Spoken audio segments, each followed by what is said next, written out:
Milí žiaci, rád by som vám predstavil odbor Prevádzka a ekonomika cestnej dopravy.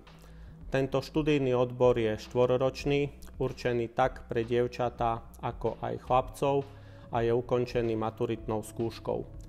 Na našej škole je zameraný na oblasť cestnej dopravy. V priebehu štúdia sa dozviete informácie o jednotlivých druhoch dopravy, a to konkrétne o mestskej hromadnej doprave, pravidelnej autobusovej doprave a cestnej nákladnej doprave, tak vnútroštátnej ako aj medzinárodnej. Ďalej sa dozviete informácie o dopravných a prepravných prostriedkoch, o konštrukcii cestných vozidiel a o ich opravách a údržbe. V priebehu štúdia nadobudnete aj praktické zručnosti, a to buď v rámci odborných predmetov, alebo v rámci súvislej odbornej praxe. Pomocou počítačových programov sa naučíte plánovať jednoduché rozvozy, naučíte sa plánovať trasy, stanovovať časové harmonogramy pre vodičov cestnej nákladnej dopravy a taktiež sa naučíte plánovať jednoduché parkoviská alebo križovatky.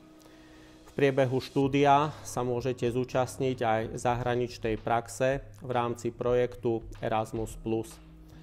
Po ukončení štúdia sa môžete uplatniť vo všetkých podnikoch cestnej dopravy, ale aj v iných podnikoch na úsekoch dopravy.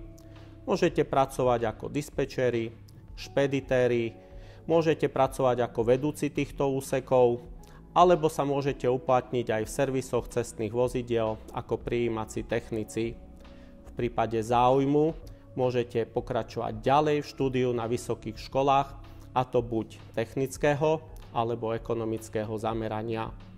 Na škole môžete získať aj vodičské oprávnenie skupiny B, a keďže v súčasnej dobe sa rokuje o znížení vekovej hranice, pevne verím, že aj vodičské oprávnenie skupiny C.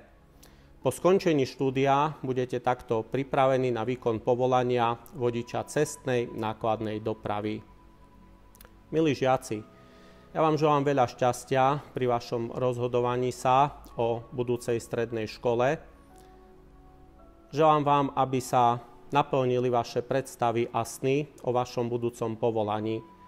Na tejto ceste budete musieť urobiť ešte veľa krokov, a ja pevne verím, že prvé kroky povedú k bránam našej školy.